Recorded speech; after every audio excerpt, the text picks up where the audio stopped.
Greetings, greetings. This is Parindra-Ra here to do a video on ALS, amyotrophic lateral sclerosis. Going to have some information on the side effects of it, or the symptoms of it, and some evidence of studies where one can receive benefits of taking some natural medicine. So here, what is ALS? It's known as Lou Gehrig's disease, a rare neurological disease that affects motor neurons, those nerve cells in the brain and spinal cord that control voluntary muscle movement. So it affects the brain, nerve cells, muscle, okay? The disease is progressive, meaning the symptoms get worse over time, has no cure, and no effective treatment to reverse its progression. Interesting. Okay. As motor neurons degenerate and die, they stop sending messages to the muscle, which causes the muscle to weaken, start to twitch, and waste away. Eventually, the brain loses its ability to initiate and control voluntary movements. Early symptoms: muscle twitches in the arm, leg, shoulder, or tongue. Muscle cramps, tight and stiff muscles. Muscle weakness affecting an arm, leg, neck, or diaphragm. Slurred and nasal speech, difficulty chewing or swallowing. I'm not going to read everything to you. I want you to know what this stuff is, what this condition is. As it progresses, it's hard to walk or stand, chewing food, speaking, breathing. That's big. I have some information later on that. Neuropathy or nerve damage, anxiety, depression. Okay.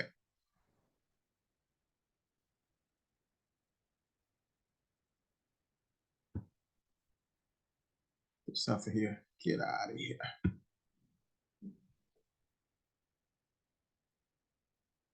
So actually just did the symptoms on the other page. Okay.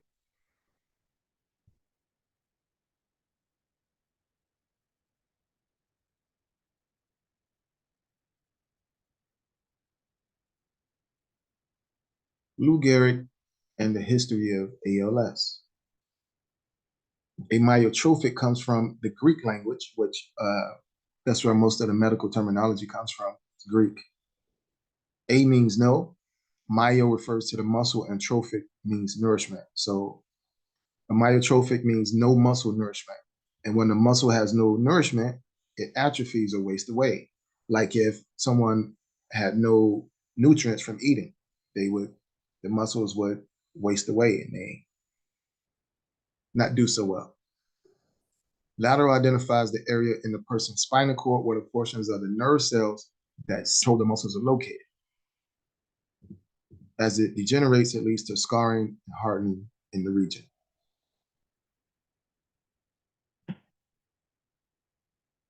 This is a famous baseball player, Lou Gehrig. He was diagnosed with it. This is a long time ago. He was diagnosed with it. Previous to the diagnosis, he had I think it's on this page here.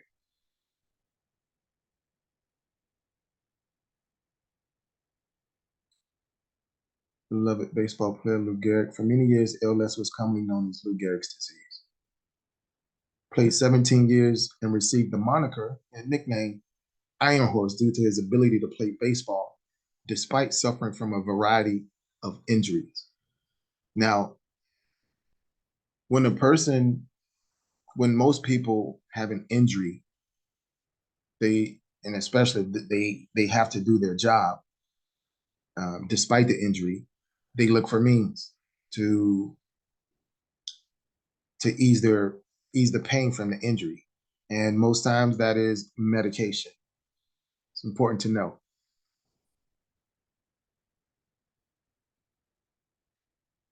So this is a study on medication use and the risk of ALS. And this is on NIH, National Institute of Health.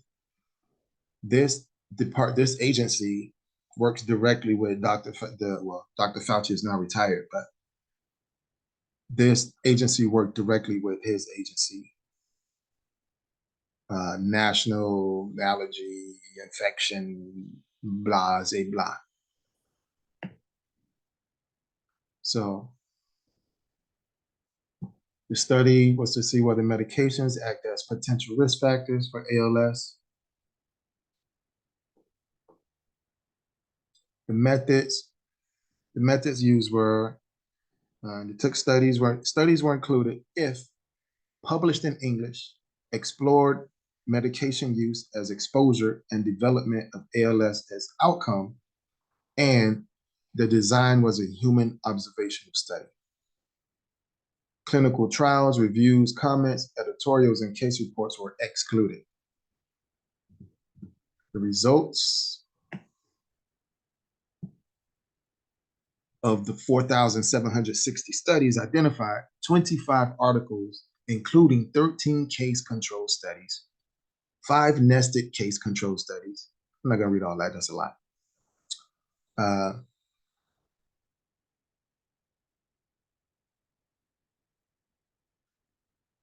So there were 22 distinct study populations that included over 171,000 patients with ALS, 7 classes of medication examined, and 23 studies. I don't know that NOS.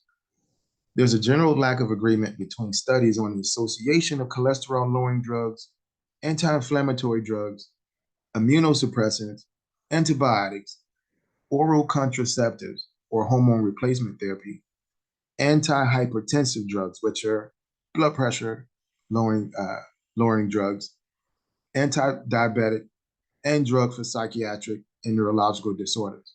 So some of the doctors who examined this study, they see, hey man, these medications are linked to causing ALS. But of course, not everyone's going to agree, especially those that are being paid to. So the conclusion says there's currently no strong evidence to link any medication with the ALS risk. I've learned that they're never going to say, as we saw with we've seen with COVID. Oh, the vaccine is so effective. You get the vaccine, you won't get COVID. That was not true. Okay, well, it won't be so bad. That also wasn't true. Okay, well, you get the booster and that'll protect you. And that also was not true. In fact, that the last booster that's out now, the bivalent booster, they didn't even run any studies on humans before they put it out there. So it's up to us to investigate and link, find the causes. So ALS affects the brain and nerves and muscle. So I looked up what drugs can cause nerve damage.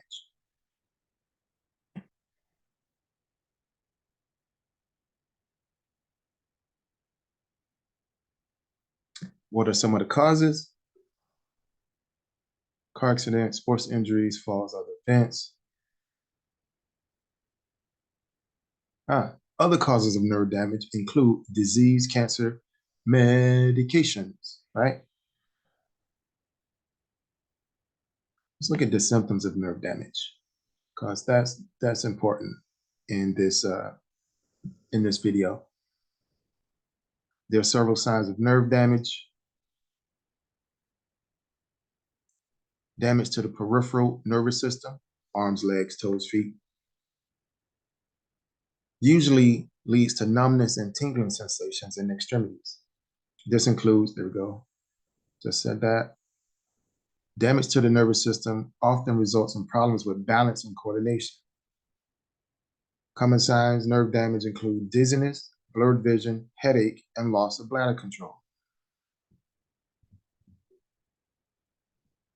Symptoms of nerve damage to the autonomic nervous system include changes in heart rate and blood pressure. It's interesting because um,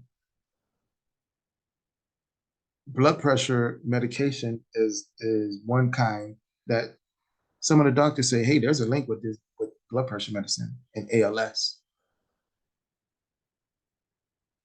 Okay, so we know medications can cause damage.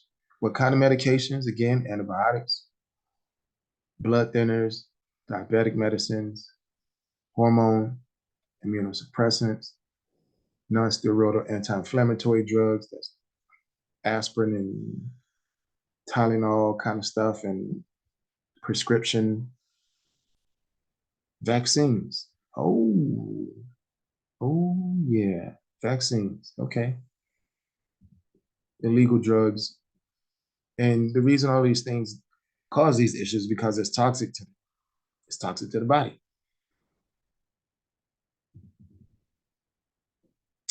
All right. So we know that medication, we see a stronger link outside of what those doctors thought. This is just as is. This is what it causes for nerve damage. What about drugs that cause muscle damage? Muscle problems have many possible causes. Inflammation of the muscle, called myositis, causes muscle weakness and wasting. Several types of drugs are linked to the development of myositis in some people. This include some recreational drugs, antibiotics, chemotherapy drugs, drugs affecting the hormone, drugs for cholesterol, as well as heart and stomach drugs. Oh, so these drugs, so there's drugs that cause the muscle damage and drugs that cause nerve damage. Interesting. Very, very interesting. Oops.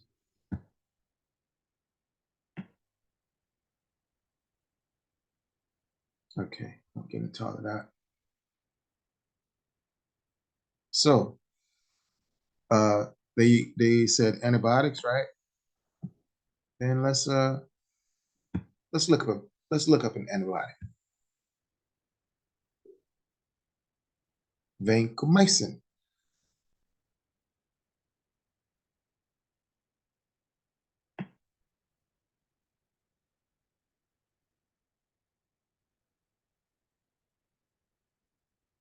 So some of the side effects of this particular antibiotic, vancomycin, bladder pain.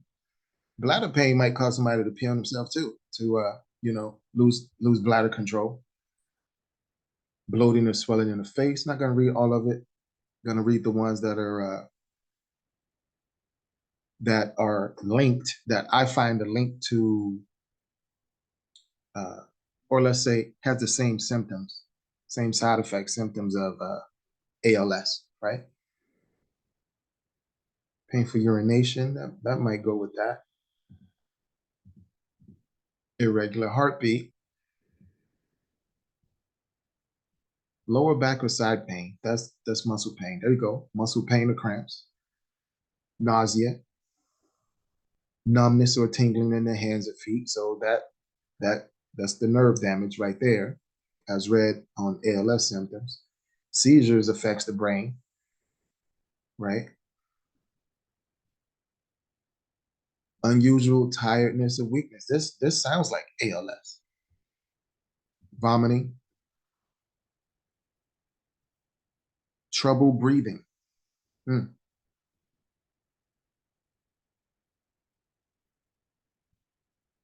Trouble breathing. Go back. I read it somewhere.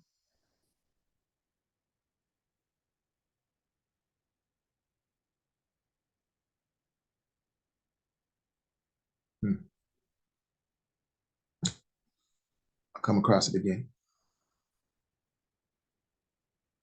Vancomycin. Let's finish vancomycin.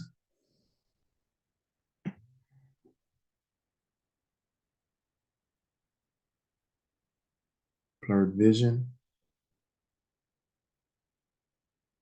Confusion.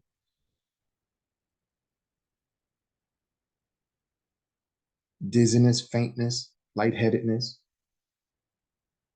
fast heartbeat, joint or muscle pain,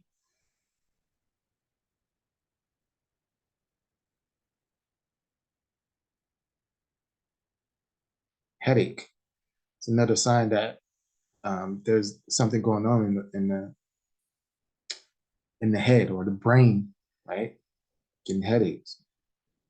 Depression. Depression is a symptom. All of these are symptoms of ALS. Depression, the pain, the muscle pain, confusion. Okay, so then they said diabetes medications. So here's a popular one, metformin. What side effects does metformin have? Does it have any muscle issues or nerve issues, neuropathies? First thing it tells you is death. Taking this one, but let's look further. Shall we? Abdominal or stomach discomfort. Like this is like everything hurts the stomach. Everything hurts the stomach. Fast or shallow breathing. That's already like one of the information I was looking for on ALS. Is it says it starts as maybe some muscle twitching and some pain and balance issues, and the last thing of this degenerative disease is trouble breathing. Say like 90% of the patients end up going from not being able to breathe. And then you have this medication that's linked to this. This medication, diabetic medication, is linked to ALS, and it also causes shallow breathing. Okay. Lower back or side pain, muscle pain or cramping.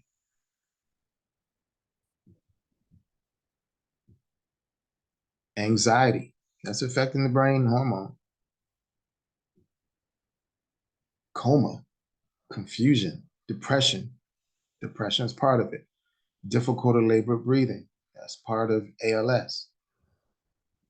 But they, for some reason, they didn't find a strong link. They didn't find a strong link. Seizures, tightness in the chest will make it hard for you to breathe. Unusual tiredness or weakness.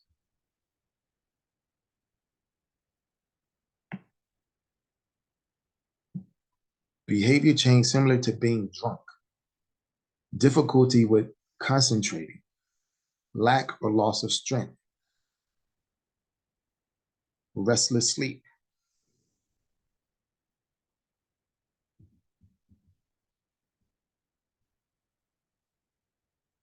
Acid or sour stomach. Like everything. You ever hear the saying, trust your gut? You know, trust your gut feeling. And this is how our body tells us that what we're putting inside of it is not good for it because it messes up the stomach. Okay. Heartburn, indigestion,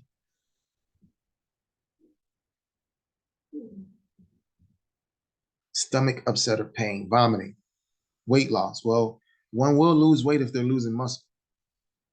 The muscle is wasting away from taking in its toxin.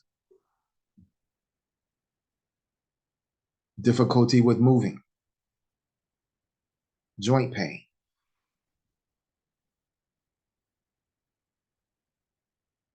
And this is an experimental drug uh, to help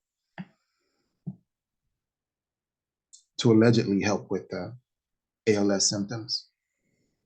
And no, no when they say that they're doing a study or a trial, that they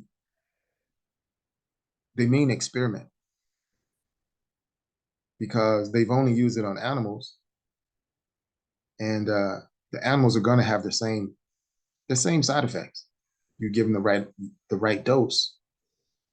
So what they usually do is they'll experiment on these lab rats and these lab monkeys, and they'll see the side effects that they have, and they measure the dosage by kilogram. And hey, if it seems like this won't kill them and they getting a little bit of benefit, maybe it won't kill them, you know, during the study. They just taper down the dose. Monkeys, like these rats, these animals die all the time in studies. Patients, human patients die in studies as well. So we're going to read some of this. Let me enlarge this. Maybe. Yeah.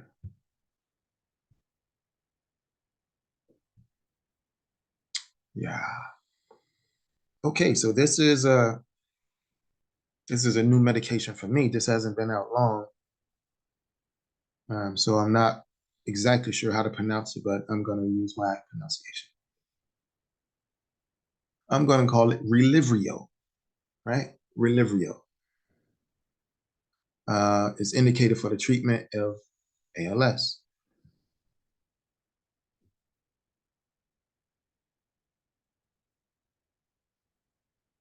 Administered by mouth or feeding tube.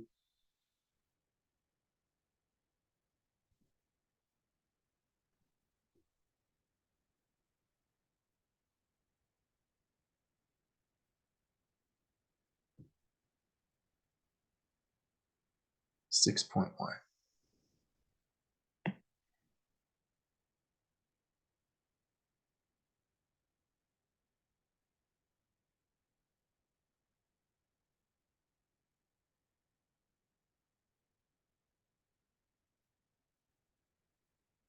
It's got a lot of it's got a lot of this man-made salt inside of it.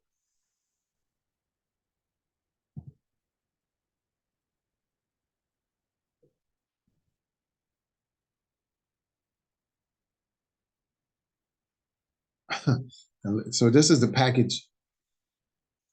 This screen is showing the package insert. Um, Once you get the prescription, if you take out that little packet that comes in there, little packet which folds out and it has these tiny words that you need a microscope to or magnifying glass to read. This is what it says in it. So the clinical trial experience. Because clinical trials are conducted under widely varying conditions, adverse reaction rates observed in the clinical trials of a drug cannot be directly compared to rates in the clinical trials of another drug and may not reflect the rates observed in practice. Whatever. So in these trials, man, they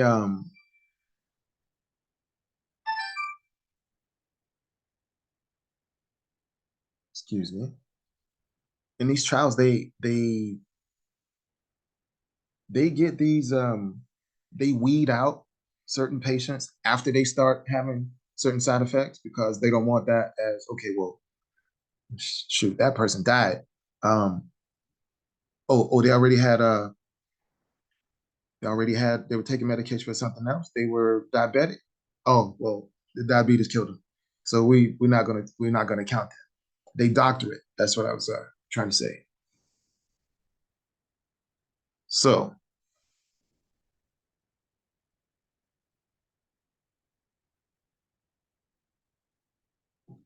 the safety of Relyvrio was evaluated in study one, which enrolled 137 adult patients with ALS, randomized 2-to-1 to Relyvrio 89 or placebo 48 patients for 24 weeks. In study one, there were 5 Relyvrio-treated patients and 2 placebo patients who died during the 24-week study. The deaths appear to be related to ALS disease progression.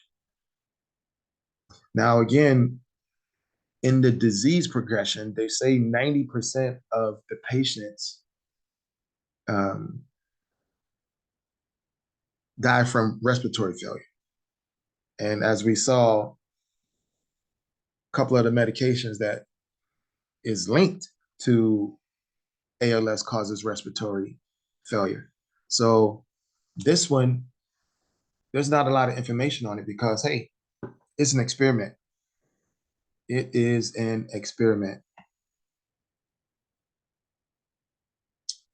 Now, adverse reactions reported in more than 5% of Relyvrio treated patients with ALS and at least 5% greater than placebo. So these are the side effects here.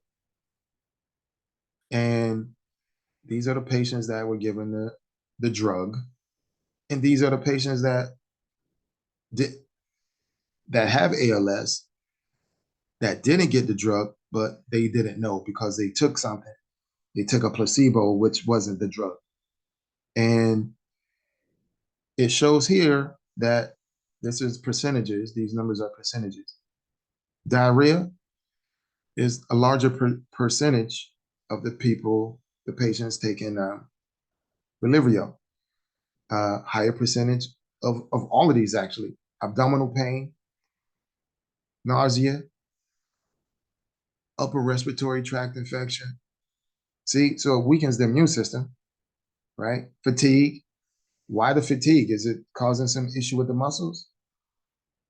And if it's causing a respiratory tract infection, that's not good for a person's breathing, which is an advanced, a progressed state of having ALS. So this medication is no good. Salivary hypersecretion, like all of this, like it's all dizziness. So what this information shows, which they don't expect anyone taking the medication to read, they know most of us do not read it. We feel uncomfortable and we just want something, so we take it without reading everything about it. And they make us pay.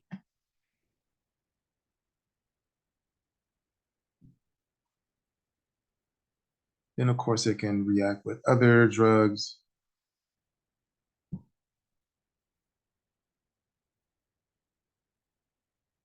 So this talks about, really want to get into that one. I don't know much about the bile acid.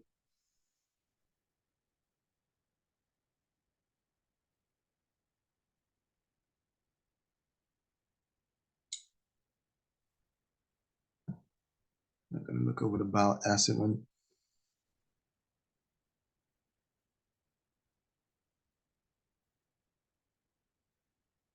So what I did was look up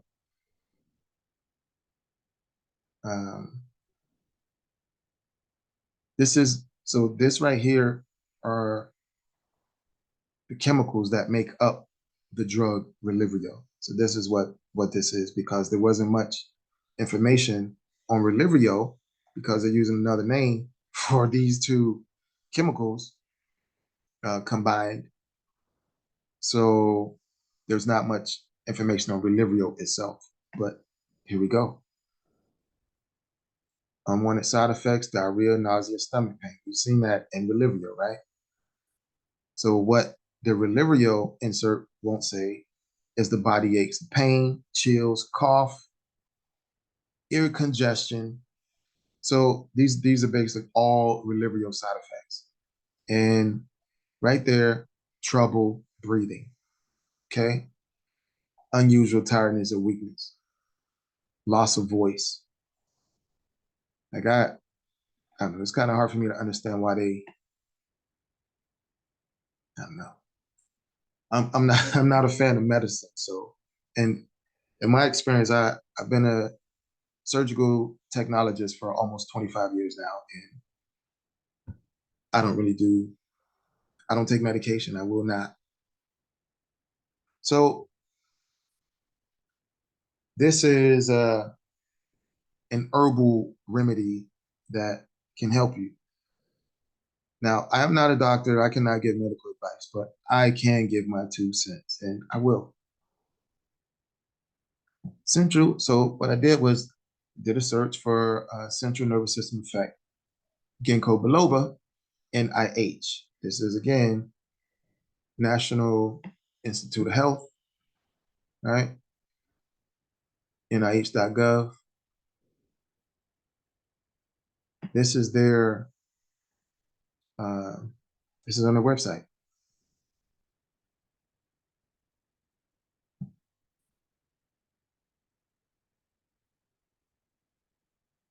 Wow, I didn't know that. So extracts of ginkgo biloba are among the most prescribed drugs in France and Germany. That is pretty dope. Extracted ginkgo biloba is claimed to be effective in peripheral arterial disorders and in cerebral part of the brain insufficiency. They don't know how, it's not well understood, but they've been getting some results. 3 of the ingredients of the extract have been isolated and found to be pharmacologically active, but which one alone or in combination is responsible for clinic effects is unknown.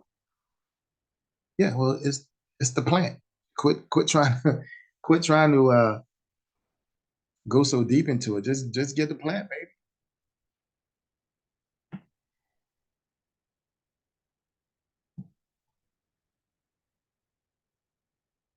So they use it to treat patients with dementia.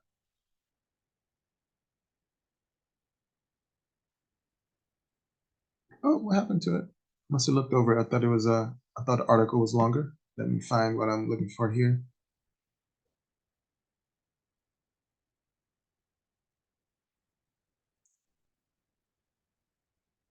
It was established. Here, let's do this.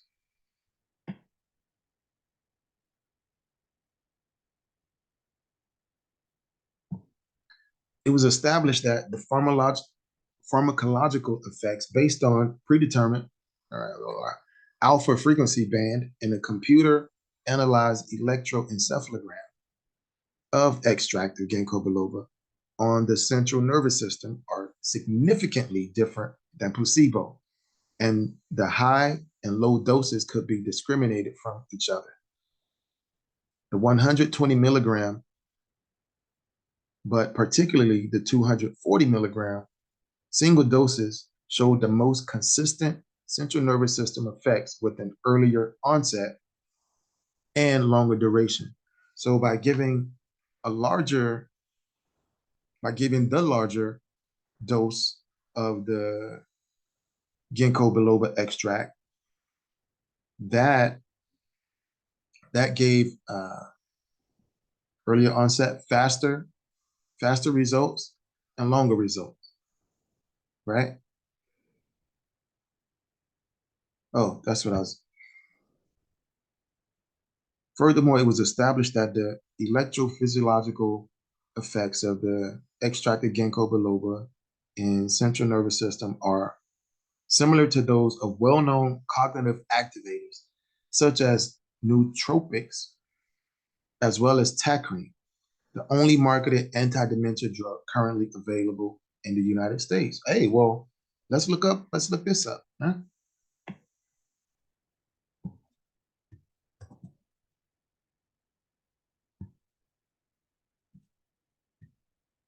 So this is how I do my search. See that tacrine? That's it. Side effects. That's what you want. Tacrine side effects. That's drugs.com. They seem to have the most information of the side effects. Hepatic, so it affects the liver. Elevations in the liver function test have been reported in as many as 50% of the patients started on tacrine. Or tacrine, I don't know how they even call this crap.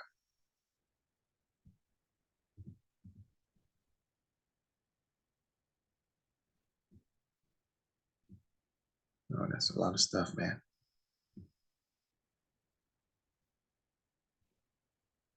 Adverse effects occur in as many as 68% of treated patients. Nausea, vomiting. Like they're just tearing people's stomach up. Oh, really? Diarrhea, tremors, muscle pain, joint pain,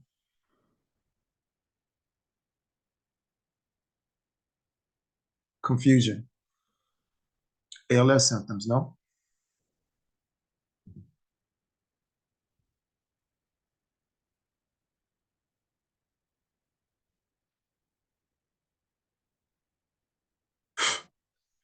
A case of exacerbation of Parkinsonian has been reported. So that is a nervous system disease as well. And it just makes it just made it worse. Exacerbation.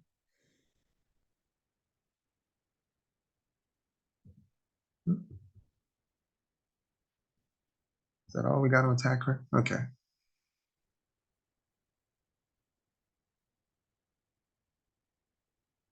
Well, what other what other drugs, what other herbs for nerve, brain, and nerve function? You know,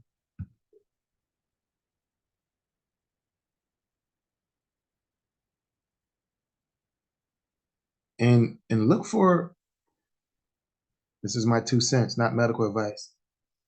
Stay away from the supplements. Um, usually, I say this because they usually aren't pure. In order to get the properties from the plant, they have to do some sort of some process, and the process that's used usually has some kind of chemical in it in the supplements. So it's best to buy the herbs itself. And here's a list right here: 7 herbs.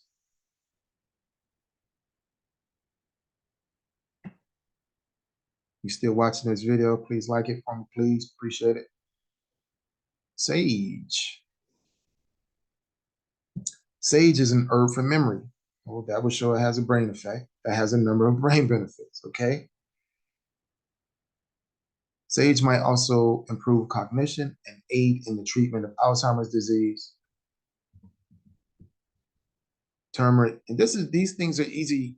These things are, you can buy this by the pound, organic. Um, Star West Botanicals or Bulk Apothecary. Look them up, order. Turmeric. Can't always find this in the store. Actually, you can find it as like a seasoning. And put this on your food. Put this on your food with a little black pepper, and the black pepper helps it become more bioavailable in the body. Antitoxin, antioxidant, anti-inflammatory. 2 factors that may benefit brain health and overall health. Preliminary, published in 2010, preliminary research suggests that turmeric may boost brain health and stave off Alzheimer's disease by clearing the brain of a protein fragment. The buildup of the beta amyloid is known to form Alzheimer's-related brain plaques. Yeah, there's the ginkgo biloba I was talking about. You can buy that by the pound, organic. Make it into a tea. I would start. So when you're taking the turmeric, you can put on your food, no problem. The sage, no problem. If you're gonna make it, use something like the ginkgo biloba, and you're taking medication, you want to take it not within 2 hours of the medicine. 2 hours before, 2 hours after, because it has it's like a detoxing effect. Plus, the ginkgo is good for circulation. So You don't want to rush, see, stimulate circulation. You don't want to rush the drug, the medication. You don't want to rush that through your system. So ginkgo is commonly taken remedy in traditional Chinese medicine, known for its benefits. It's thought that ginkgo biloba might help improve cognitive function in part by stimulating circulation and promoting blood flow to the brain. But I doubt that here in the United States that doctors would tell anyone to look these herbs up. Ashwagandha, here's another good one. Good one for overall health. Good for calming the person's calming anxiety.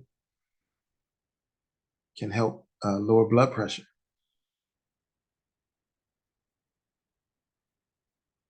Ginseng, one of the best herbs for memory due to its potential ability to prevent memory loss and reduce age-related memory decline. Gotu kola, I have not used that at all. Used ginseng before. Lemon balm, I have used ginkgo. I use ginkgo often. I have a short attention span, so I use ginkgo a lot, and it's quite beneficial. And I think that's all I want to say for this video. Again, please like it, share it, someone that might need it. You can comment if you like. Take care. Love y'all. Peace.